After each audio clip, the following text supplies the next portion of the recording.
Everyone, welcome to my channel. I am Sharmila Rudra. आज हम लोग फील्ड सर्वे का वेरियस टेक्निक के बारे में पढ़ेंगे। पहले सेशन में हम लोग फील्ड सर्वे क्या है, उसका एम क्या है, ऑब्जेक्टिव्स क्या है, डेटा कलेक्शन कैसे करते हैं, ये सारे चीज़ों के बारे में हम लोग पढ़ लिए थे। आज फील्ड सर्वे के जो दो तीन तरह के टेक्निक्स है उसके बारे में आज पढ़ेंगे। पहला है ऑब्जर्वेशन। ऑब्जर्वेशन क्या है? ऑब्जर्वेशन मतलब ये समझ लीजिए कि आप कोई चीज़ को अपने इच्छा के अनुसार ऑब्जर्व कर रहे हैं। मतलब आप जो चीज़ को आप ऑब्जर्व कर रहे हैं उस चीज़ों में आपका खुद का विलिंगनेस होना ज़रूरी है। जैसे अगर जो मैं वीडियो में आज लेक्चर में आपको दे रही हूँ, अगर उस लेक्चर को आप ठीक तरह से नहीं सुनेंगे तो आपको ये समझ में नहीं आएगा।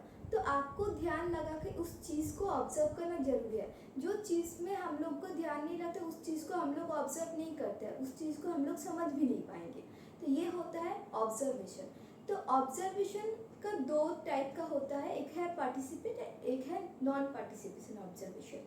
पार्टिसिपेशन ऑब्जर्वेशन क्या होता है कि रिसर्चर पार्टिसिपेंट के साथ, मतलब रिसर्चर ऑब्जर्व करते हैं उसके साथ साथ भी उस एक्टिविटी में पार्टिसिपेट भी करते हैं। ये हो गया पार्टिसिपेट ऑब्जर्वेशन। और नॉन पार्टिसिपेट ऑब्जर्वेशन क्या हो गया? रिसर्चर उस एक्टिविटी में प्रेजेंट नहीं, फिजिकली प्रेजेंट नहीं रहते, पर वो दूर से उसको ऑब्जर्व करते हैं। जैसे मान लीजिए कि मुझे किसी की बायोग्राफी बनाना होगा, तो अगर वो इंसान के साथ में रह के उसका वे ऑफ टॉकिंग, उनका लाइफस्टाइल, सब कुछ उनके साथ साथ रह के जानूं, तो वो मेरा पार्टिसिपेट ऑब्जर्वेशन होगा। पर अगर मैं उनका जो बात करने का तरीका है या उसका डे टू डे लाइफ है उनका, तो वो अगर मैं बाय इंटरनेट या दूसरे कोई मीडिया के थ्रू या दूसरे कोई तरीके से अगर दूर से ऑब्जर्व करूँ, उनके साथ मैं रह के ना ऑब्जर्व करूँ, वो हो गया नॉन पार्टिसिपेशन ऑब्जर्वेशन। नेक्स्ट है नेक्स्ट होगा क्वेश्चनियर। क्वेश्चनियर क्या है? क्वेश्चनियर है सेट ऑफ क्वेश्चन है होता है और उस क्वेश्चन को किसी के द्वारा उस क्वेश्चन का आंसर कलेक्ट किया जाता है, इसको बोलते हैं क्वेश्चनियर। क्वेश्चनियर हम लोग जैसे क्वेश्चनियर का दो प्रकार के होते हैं, एक होता है ओपन और एक होता है क्लोज्ड एंडेड क्वेश्चनियर। तो ओपन एंडेड क्वेश्चनियर क्या है? जिसमें आपको एक क्वेश्चन दिया जाता है और उसमें आपको उस टॉपिक के बारे में खुद से उसको फिलअप करना पड़ता है, मतलब आपके पूरा राय उसमें देना पड़ता है। और क्लोज एंडेड क्वेश्चन क्या होता है? जिसमें आप बस उसमें यस नो इस टाइप का मतलब आंसर दिया रहता है, मतलब क्वेश्चन में यस नो किया रहता है, आपको बस उसमें टिक किया रहता है, उसमें आप अपना ओपिनियन पुट नहीं कर सकते। पर ओपन एंडेड क्वेश्चनियर में आप अपना ओपिनियन पुट कर सकते हैं। क्वेश्चनियर का एक डिमेरिट ये है कि क्वेश्चनियर हम लोग क्या करते हैं कि बहुत बड़ा अगर एरिया में बहुत ज़्यादा सैंपल साइज के साथ अगर हम लोग को क्वेश्चनियर सर्वे करना है, तो हम लोग क्या करेंगे, सबके पास जा जाके सबको सबसे क्वेश्चनियर नहीं बांट सकते सब। तो वो क्या होता है कि क्वेश्चनियर एक कोई मीडिया के थ्रू या हम लोग मेल के थ्रू क्वेश्चनियर को सेंड कर देते हैं। टेलीफोनिक क्वेश्चनियर कभी कभी इंटरव्यू लिया जाता है, तो ये क्वेश्चनियर को जब सेंड कर देते हैं तो उसमें जो पार्टिसिपेंट होते हैं उसका सेल्फ सिलेक्शन मेथड काम करता है। मतलब आप मान लीजिए कि बहुत सारे स्टूडेंट के ऊपर आप रिसर्च करना चाह रहे हैं, कॉलेज स्टूडेंट के ऊपर, कि उसमें उनको हॉस्टल लाइफ में उनका हॉस्टल लाइफ के बारे में आप रिसर्च करना चाह रहे हैं, तो आप बहुत सारे कॉलेज स्टूडेंट को बाय मेल के थ्रू क्वेश्चनियर सेंड किए। पर क्वेश्चनियर में क्या होगा, जो उस क्वेश्चन का आंसर देने के लिए विलिंग होगा वही उस क्वेश्चनियर को फिलअप करेगा और आपको फर्दर सेंड करेगा। पर जो उस क्वेश्चनियर को नहीं फिलअप करना चाहेगा वो नहीं फिलअप करेंगे। तो ये इसमें सेल्फ सिलेक्शन एक मेथड काम आ जाता है। इसका क्वेश्चनियर का मेरिट ये है कि ये कॉस्ट इफेक्टिव नहीं है, मतलब बहुत कम खर्चे में इस क्वेश्चनियर के बारे में हम लोग क्वेश्चनियर फिलअप करवा सकते हैं और बहुत ज़्यादा टाइम कंज्यूमिंग नहीं आता, बहुत शॉर्ट पीरियड टाइम में हम लोग बहुत बड़ा सैंपल सर्वे कलेक्ट कर सकते हैं। ठीक है, अब नेक्स्ट आता है इंटरव्यू। इंटरव्यू क्या है कि फ्रंट टू फ्रंट कॉन्वर्सेशन होगा इंटरव्यू के थ्रू। इंटरव्यू है कॉन्वर्सेशन जिसमें एक लोग कोई क्वेश्चन करेंगे और दूसरा उसका आंसर देंगे। इसको बोलते हैं हम लोग इंटरव्यू। जैसे हम लोग टीवी में भी कभी देखे हैं कि न्यूज़ चैनल में बहुत सारे लोगों का इंटरव्यू लिया जाता है। तो इंटरव्यू में स्ट्रक्चर्ड इंटरव्यू होता है और नॉन स्ट्रक्चर्ड इंटरव्यू होता है। स्ट्रक्चर्ड इंटरव्यू क्या होता है कि आपके दिमाग में पहले से प्री माइंड मतलब प्री डिटरमाइंड क्वेश्चन है, आपके पास क्वेश्चन नोट डाउन है। आप जिस पार्टिसिपेंट से इंटरव्यू लेना चाहते हैं उनको वन बाय वन एक एक करके क्वेश्चन आप उनको करते जाएंगे और उसका आंसर नोट डाउन करते जाएंगे। ये हो गया स्ट्रक्चर इंटरव्यू। इसको कभी कभी क्वेश्चनर शेड्यूल भी कहा जाता है, जो कभी कभी हम लोग सोशियो इकोनॉमिक सर्वे में ऐसा क्वेश्चनर शेड्यूल फिलअप करवाते हैं। विलेज सर्वे में जाके या कोई भी जगह पे जाके हम ऐसे क्वेश्चनर शेड्यूल फिलअप करवाते हैं। और एक नॉन स्ट्रक्चर क्या होता है कि आप मान लीजिए किसी का इंटरव्यू ले रहे हैं, तो इंटरव्यू में जो सामने वाले का जो रिस्पॉन्स रहेगा उसके अगेंस्ट में आप फिर से उनको क्वेश्चन करेंगे। ये हो गया नॉन स्ट्रक्चर इंटरव्यू। तो क्वेश्चनियर का इंटरव्यू का डीमेरिट यही है कि इंटरव्यू में बहुत ज़्यादा टाइम कंज्यूमिंग है और कॉस्ट इफेक्टिव, मतलब बहुत ज़्यादा कॉस्टली भी है, क्योंकि आप एक एक पार्टिसिपेंट को जा के क्वेश्चनियर फिलअप करवाएं, इंटरव्यू लेंगे तो वो बहुत ज़्यादा कॉस्टली हो जाता है। अब एक है group discussion, focus group discussion. Focus group discussion क्या होता है कि 6 या 8 पीपल उस ग्रुप डिस्कशन में पार्टिसिपेट करते हैं और कोई एक स्पेसिफिक टॉपिक के ऊपर हम लोग कोई एक स्पेसिफिक टॉपिक के ऊपर उस डिस्कशन में जो लोग आते हैं वो सेम फील्ड के भी हो सकते हैं, अलग अलग डिफरेंट फील्ड के भी हो सकते हैं। तो कोई स्पेसिफिक टॉपिक के ऊपर वो लोग अपने अपने राय देते हैं, अपने अपने आइडियाज़, अपने अपने लॉजिक, एटीट्यूड सब कुछ देते हैं। तो ये हो गया ग्रुप डिस्कशन। मान लीजिए कि आप रिसर्च कर रहे हैं, रिसर्च के एंड में मान लीजिए कि आप बहुत सारा स्टैटिस्टिक लगाना चाह रहे हैं अपने टेक्निक में, तो स्टैटिस्टिकल जब एनालिसिस करने के बाद उसका इंटरप्रिटेशन में आपको समझ में नहीं है, तो उस टाइम में जो थोड़ा सा उस टॉपिक के बारे में अवेयर हो उनके साथ आप ग्रुप डिस्कशन कर सकते हैं और उस प्रॉब्लम को आप सॉल्व कर सकते हैं। अब एक है कि जब स्पेस सर्वे करते हैं तो 2 टर्मिनोलॉजी आता है, क्वाड्रेंट एंड ट्रांजिट।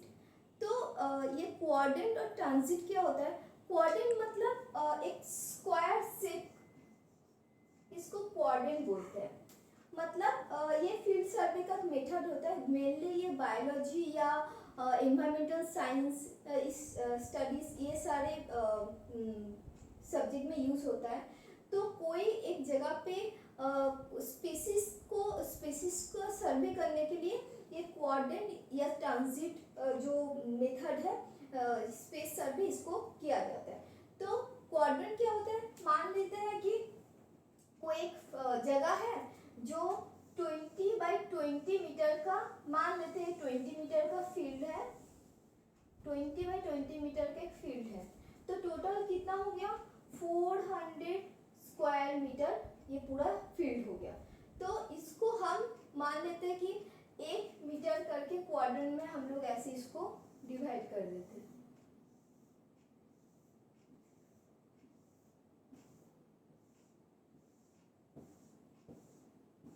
यहाँ पे बहुत सारे आपको स्पेसेस मिलेगा। कोई फील्ड में मान लीजिए कि कोई एक फ्लावर के ऊपर हम फ्लावर के स्पेसेस कितने हैं उसका पॉपुलेशन काउंट करना है।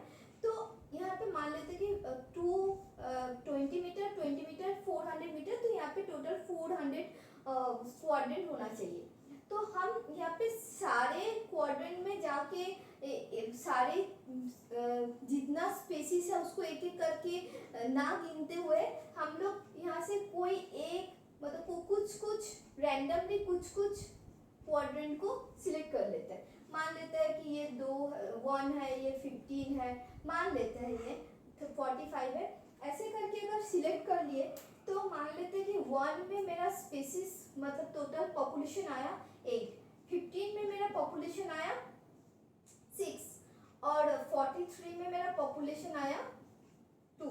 पॉपुलेशन मतलब मैं एक स्पेस जो मान लेते हैं कि मैं फ्लावर की स्पीसीज के ऊपर रिसर्च कर रही हूँ, तो मैं उस जगह के फ्लावर को यहाँ पे एक में 8 फ्लावर मिला, 15 में मुझे 6 फ्लावर मिला, 43 में मुझे 2 फ्लावर मिला।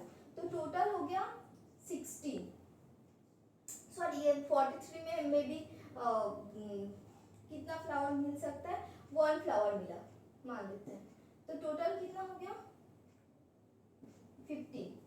तो टोटल इसका 15 हो गया एंड इसका एवरेज कितना आ गया, मीन इसका हो जाएगा 5, एवरेज 5 हो जाएगा।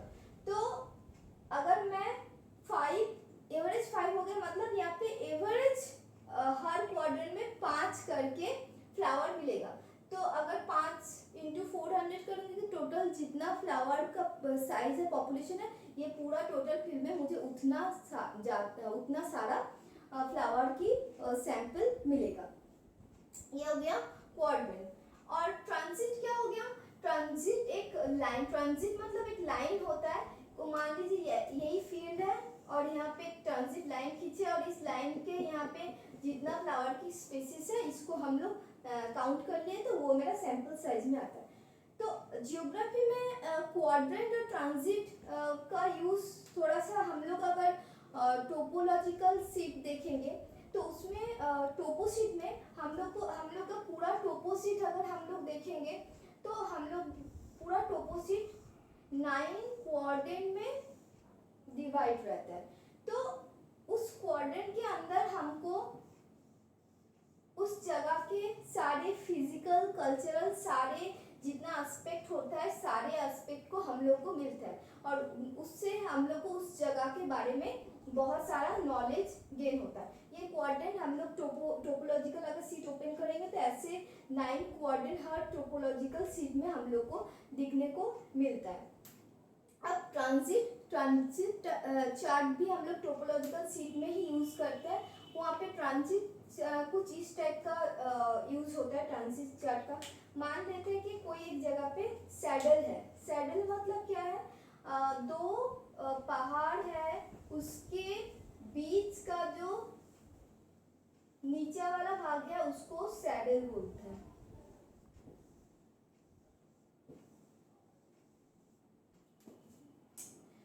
तो ये मान लीजिए कि ये कॉन्टूर लाइन है, ये 500 की है, उसके बाद 600 की है, 700 की और 800 की।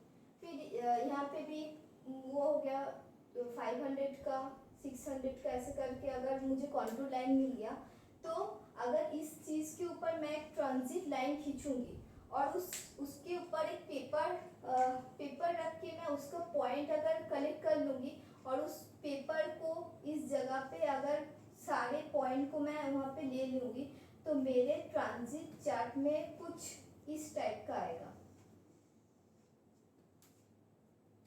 क्योंकि यहाँ पे क्या है, यहाँ पे सॉरी मेरा यहाँ पे गलती हो गया, यहाँ पे 800 होगा और धीरे धीरे यहाँ पे कम होता जाएगा।